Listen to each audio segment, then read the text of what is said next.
It's kind of like TIG welding. Kind of. Bead and melt. I should probably let everybody know you're in a well-ventilated area. Yes, well ventilated. Now, watching my channels, you guys might think that I'm a Winnebago hater. I gotta be honest, I've always loved Winnebagos, maybe because I worked on them constantly, and so I knew the product pretty well, and I thought they were built pretty well. But then one of the biggest claim to fame was that they made everything on the coach.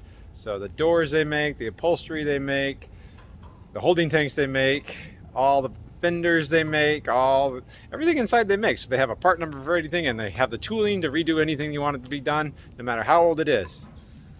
But that's not the case anymore. For some reason, Winnebago's decided to stop supporting more older parts, like this fender. It's made out of ABS plastic.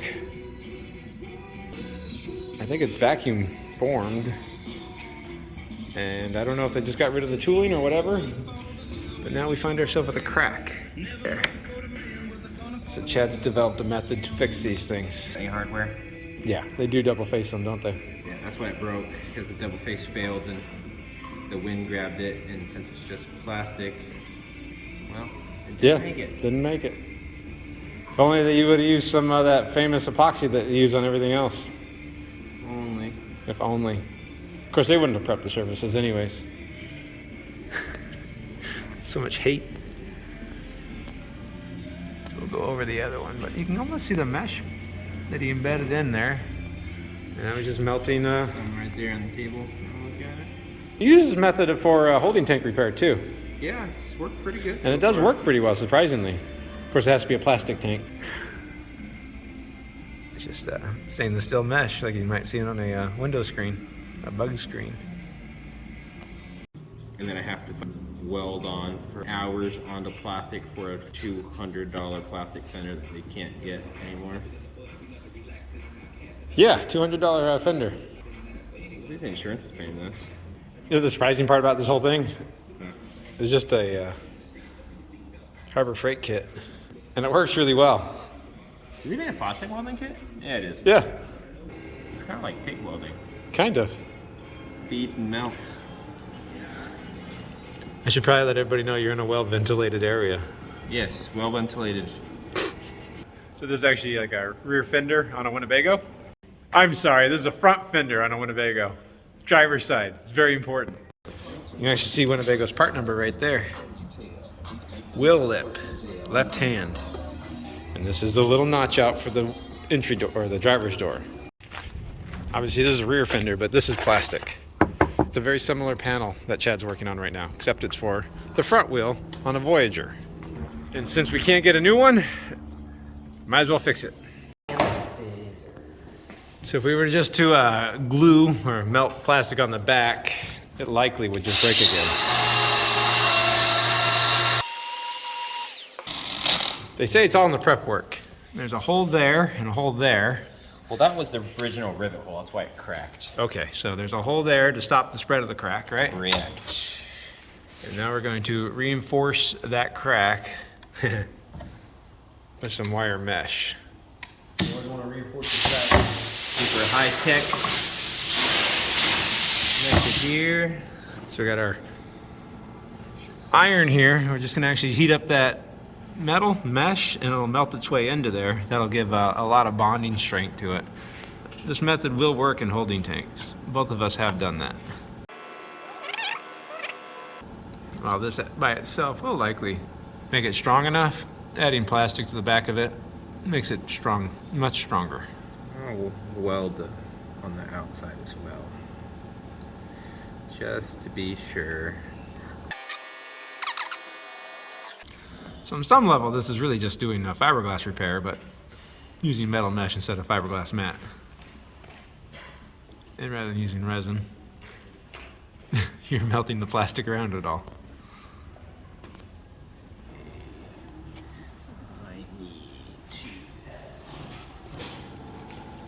So this kit comes with the welding rod. It's just plastic. I don't even know what it's made out of.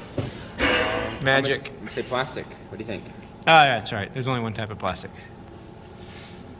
I'm just gonna weld it, kind of like you said, like TIG welding or stick weld. It's not really stick welding, but TIG welding, I guess, because you're kind of bonding them together. This stuff's a lot more like tar, right? Yeah. It's tar, so it's more stickier. It'll help embed the wire mesh in there a little bit better. And a little filler material at the same time. Mm-hmm.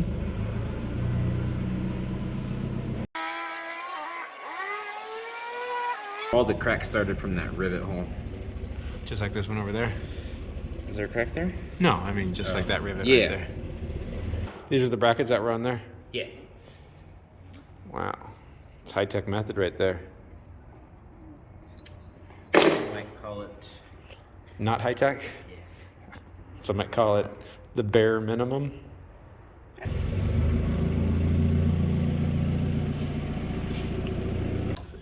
it'll just come back and melt it all together, and that'll reinforce it and bind it all together.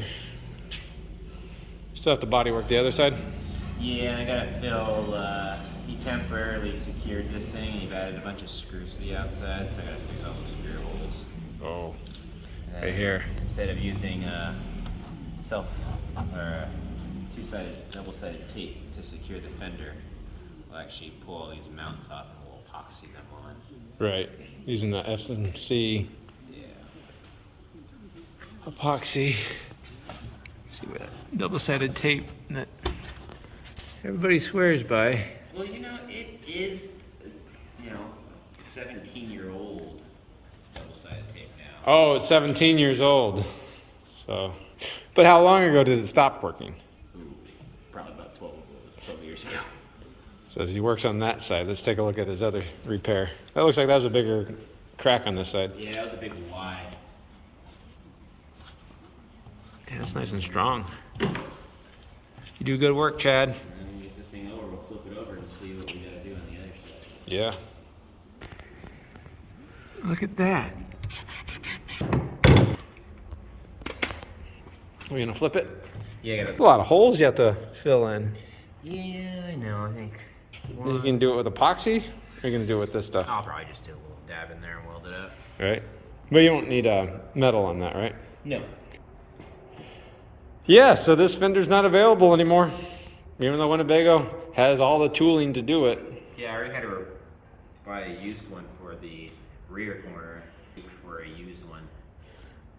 Right, and that was just shipping. It was like $1,800. $1,800 for a used rear fender. Plastic. Plastic. Half the size of this one. I mean, honestly, you could almost... It wasn't even in good shape. Yeah, I was going to say you could probably have molded up something on fiberglass and done your own vacuum forming at $1,800. Well, there's one manufacturer out there that's making fiberglass ones that we had. I bought one of them for this size, but they're $1,000. They didn't fit right, and there was no brackets on them. Right. Yeah. What a racket. What an absolute racket. So what's Winnebago's selling point at this point? The roofs fall apart. Economy? Oh, they're not innovative floor plans. That's what I would say. Right, so on this side. You know, it's almost like welding. You can see it's penetrated because it's bubbled out. Yeah, it is. Dang, you do good work. Yeah, So you're going to grind it again and... yeah, take all the paint off. Uh-huh. Add a little bit more filler into there, and then fill 1, 2, 3, 7. Oh, that one was 8 holes. Got 2. Oh, wow. That's a big crack right there. Yeah, I think I can get away with that one with just doing a surface weld on this side and then embedding a large amount of epoxy in that edge. Oh, on the other side, almost like you're MIG welding at that point. Yeah. Make it a little extra rigid in there. That's pretty cool. You can even see the metal embedded in it. Well, now obviously on a tank repair, you couldn't do this part. This is what the inside of the tank would look like. Because you can't do it from the inside of the tank without cutting the tank open. That causes more problems.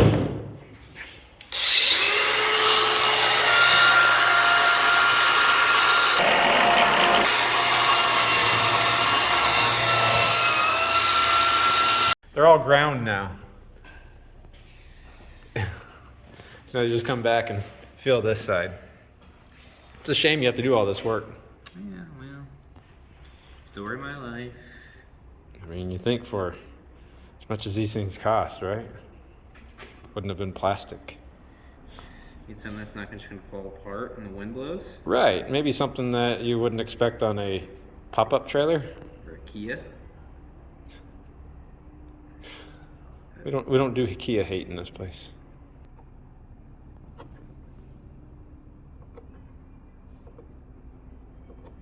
Never been an accident. What? Never been in an accident. Never? Not where I was driving. Dang. Shouldn't say stuff like that out loud. I know. That's some wood to knock on. There's a kit. Great for TPO, TEO, and PP materials.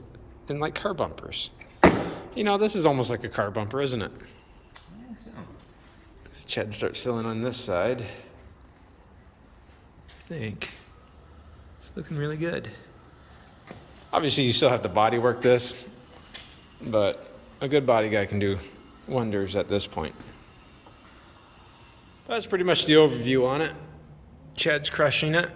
Just come back, sand it down. You gonna use a epoxy filler or just a body filler? On the outside? Uh-huh. No, I'm not sure. Oh, no? Let the body guys make those choices? Yeah, it'll probably be a flexible filler. Yeah. It's plastic. And they'll grind it down and paint it and rebuild this whole fender. Moral of the story, Winnebago doesn't have the tooling like they say they do anymore. Not in old units. And even still, if he could have got this for $1,800, I'm sure he still would have got it. Couldn't. Right. Because his labor's pretty expensive too. Much rather just slap it on and paint a new one. Or Yes. a used one. Yeah, and then you still have to stand behind this work. Well, I'll leave you guys with that. I thought that was kind of interesting. Chad's doing a great job. Definitely that was an unplanned video, so I hope it makes sense. I'm sure there's better YouTube videos on there for repairing bumpers. It'll be very similar process as repairing bumpers. But this works too. Like I said, it'll work on holding tanks. And thanks a lot for watching. Hope that helps somebody. Very similar products. It's a very similar. It's you clean your tip.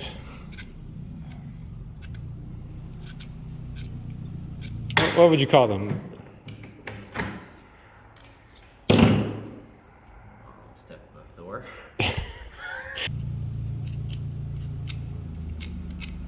So he's got all those grinded now.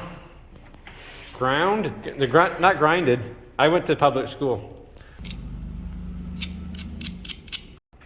Wouldn't have been plastic. You know, you would thought. Which is kind of surprising. Because on the luxury Winnebago brands too, they have plastic fenders. Makes them lightweight and aerodynamic. I think they'd at least be fiberglass or aluminum or something worth the luxury price point.